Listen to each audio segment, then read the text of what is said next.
hebatnya orang ini dari nggak punya apa-apa sampai sekarang dia kaya raya. Dia jadi ketua Ferrari, ketua McLaren, usahanya banyak. Dia nggak mau pindah dari rumahnya yang di gang ini. Padahal sekarang dia kekayaannya gue mau nggak ada apa-apanya guys. Dan dia ini orangnya tetap humble. Dan dia yang gue salut masih dia udah jadi pengusaha top, tapi dia tetap mau mengabdi sama negara. Nih, lihat guys, lihat ini di gang kayak gini, lu bayangin nggak? Dia ini ketua Ferrari, ketua McLaren. Dia nggak mau pindah, emang dia nggak mau pindah, tetap di jalan gang kayak begini. Ini yang gue salutin sama dia. Tuh lihat guys, nah itu tuh lihat orangnya nggak kelihatan kayak orang kaya tuh, lihat tuh yang pakai baju abu. Tuh lihat. Assalamualaikum warahmatullahi wabarakatuh. Ahmad Sahroni. Aduh bang, apa kabar bang? Kabar. Sama istrinya, Mbak Baby. Wah ini istrinya. Aduh ini salah satu sosok yang buat para netizen harus tahu. Yang gue udah bilang, ini sekarang udah jadi orang kaya raya, udah orang top. Amin. Tapi masih mau mengabdi buat negara. Dan hebatnya dia nih, udah kaya raya tetap nggak mau pindah dari rumahnya di gang ini. Tapi rumahnya keren banget, lihat, direnovasi. Bang, sekarang kita foto dulu bang. Oke. Sekalian buat netizen kita bikin Q&A. Pertanyaan. Oke. Nah, tadi aku sama Gigi, ini pertanyaan dari kita dulu nih bang. Kenapa Bang Roni sama istri udah kaya, udah top, dan sekarang juga kemarin kan menjabat 5 tahun ya bang ya? Ya. Menjabat di DPR juga, kok nggak mau pindah sih bang? Tetap mau di ini, rumahnya di Tanjung Priuk, dekat pasar, preman-preman sini gitu, kok abang nggak mau pindah sih? Emang dari kecil di sini tinggalnya? Dari kecil. Dari Di sini kecil. di gang ini. Kecil. Kebetulan di gang waktu lahir di gang di rumah mama saya. Di Oh, rumah Bakti. mama di sini Ya, juga? Ini saya di sini dari 2004. Oh dari 2004 Bang Sahroni di sini sampai sekarang nggak mau pindah. Nggak pindah-pindah. Kalau istri asalnya Mbak Feby dari mana sih?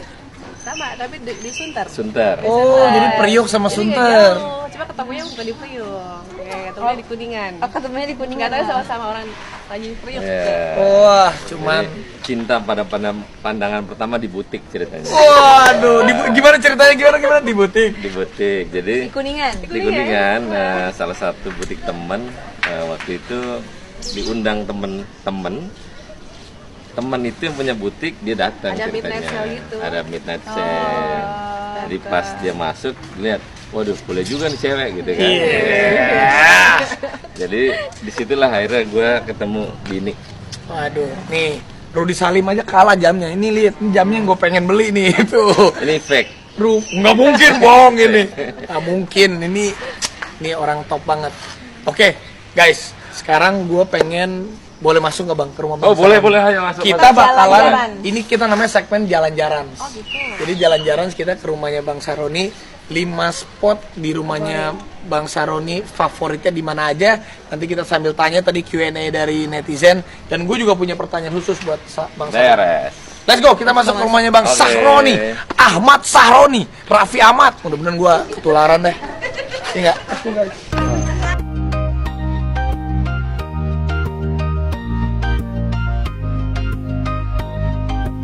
Ada tulisannya RF. Wah, Roni Feby. Cie. Kita bikin apa? Ran. Woi. Welcome. Widih, guys. Masuk langsung ke rumahnya. Ini favorit pertama kali Bang ya? Favoritnya anak gue yang pertama. Oh, ini guys.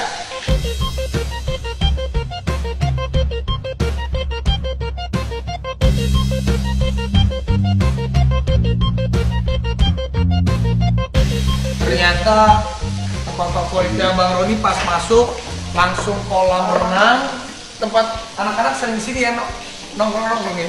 Dari Beta Fitrian Sutopo, Bang Ahmad Sahroni, sampaikan dong apa pesan atau tips untuk teman yang sedang berjuang atau yang masih malas untuk berusaha agar memotivasi kita semua untuk tidak berputus asa. Nah, nih pertanyaan guys. bagus bahwa lagi berusaha memang hambatannya banyak. terutama bagaimana mental itu dilatih dan adrenalin kita bagaimana menerima apa yang terjadi. Dan itu tidak semua orang akan bisa. Kalau orang biasanya kalau udah drop sekali langsung dia pasrah. Nah itu nggak boleh. Jadi setiap apa yang dilakukan untuk memajukan diri memang perlu hambatan. Nah hambatan itu step by step akan menjadi kita, dan ilmu yang akan kita raih pasti akan punya nilai. Jangan takut sama hambatan. Hambatan terbesar yang pernah Bang Roni jalani apa Bang? Tipu dan ketipu dan ketipu. Paling banyak pernah ketipu duit berapa banyak Bang? Ya kalau ngomong banyak, perkisaran dari pertama saya punya cuma duit 5 juta, tapi utangnya 550 juta, dipaksa untuk bertanda tangan di depan lawyer untuk pengakuan hutang. Gimana tuh Bang abis itu? Nah itulah saya menandatangani pengakuan hutang di depan pengacara. Saya hanya bisa meneteskan air mata. Saya sampaikan, ya Allah mudah-mudahan uang saya berkali-kali lipat apa yang telah saya tanda tanganin ini. Dan sekarang Nah akhirnya 1,5 bulan saya dapat rezeki, dibayarlah hutang itu. itu langsung sama Allah nggak lama dikasih tuh. 1,5 bulan.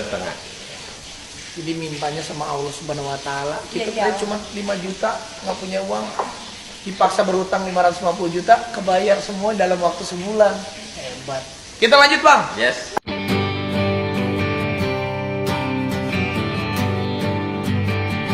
Nah ini dia. Wah, ini siapa namanya nih? Ini siapa namanya nih? Obel. Sama Tante Gigi. Ini Obel. Salim dulu. Wah, ini Obel nih anak pertama ya? Ini anak pertama yang deket sama kita. Iya. Anaknya berapa Bang? 2. Dua ya? Obel sama Abela. Abela. Nih, jadi ini spot keduanya itu ruang tengah atau ruang tamu, ruang keluarga. Ini Bang, ada lagi yang nanya nih. Dari Mutiara. Dari mana? Oh, dari Mutiara Wulandari. Ya. Bang Ahmad Syaroni 88, bagaimana cara menyikapi orang-orang yang selalu ingin menjatuhkanmu saat kamu lagi mulai bangkit dari keterpurukan hingga menjadi sukses? Pasti banyak yang sirik sama Bang Saroni. Oh banyak. Pasti banyak yang Jadi, pengen jatuhkan. Kehidupan manusia beradab di seluruh dunia nggak suka ngelihat orang senang, nggak senang ngelihat orang suka. Nah jadi hal demikian harus disikapi dengan proses yang tidak gampang, tapi dengan cara ikhlas, harus dengan proses yang luar biasa, punya hati dan perasaan yang besar. Kalau nggak bisa. Harus Karena ikhlas. menghadapi orang sirik itu tidak gampang. Kita harus akhirnya memberikan satu pelajaran. Jadi kalau sirik mah normal. Itu dalam kehidupan sehari-hari kita semua sama. Jadi kalau ada orang yang sirik kita ikhlas aja. Ikhlas saja. Diamin aja. Nggak usah dibalas, nggak usah dibalas. Nggak usah. Kita lanjut lagi ke tempat selanjutnya. Wah, ini kayaknya Oh, iya. keren nih Bang.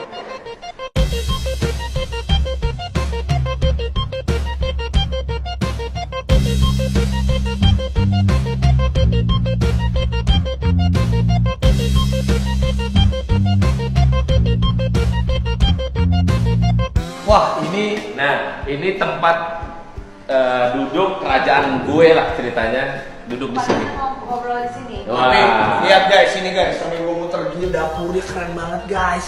Ini bener-bener kalau gue lihat Bang Saroni ini sering banget jalan-jalan ke luar negeri karena ini style memang bukan rumah-rumah Indonesia. Ini kayak rumah-rumah apa ya? Rumah Indonesia. Rumah-rumahan. Ini Priok ya kan? Gila ini rumah sekeren gini ada di Priuk di jalan gang sempit guys. Gila gokil. Gua kalau jadi Bang Saroni nih, pasti gue pengen bilang, gua ada duit, gue pengen beli rumah di Menteng. Gue pengen beli rumah di Senopati. Kenapa sih Bang? Pertanyaan dari gue. Kok Abang nggak mau beli rumah di Menteng, nggak mau pindah dari sini? Kenapa Bang? Kalau ngeliat rumah bagus sudah biasa di daerah Menteng, Pondok Indah dan sebagainya. Tapi ngeliat rumah bagus di salah satu pelosok itu gue anggap suatu prestasi yang semua orang harus ikutin. Karena motivasi adalah bagian hidup untuk menjadi yang terbaik di masa depan. Tapi hobinya Bang Roni apa sih? Hobinya mimpi. Hobinya mimpi. Terus dong kalau gitu. Karena gue dari gembel dulu selalu mimpi-mimpi. Ini dari gembel dulu. Mimpinya apa? Cita-citanya pengen Nih, dulu jadi apa nih? Bang Saroni itu dulu mami. Dulu pernah jadi supir. Ya. Supir pribadi atau Supir pertama gue menjadi supir ada di salah satu perusahaan itu.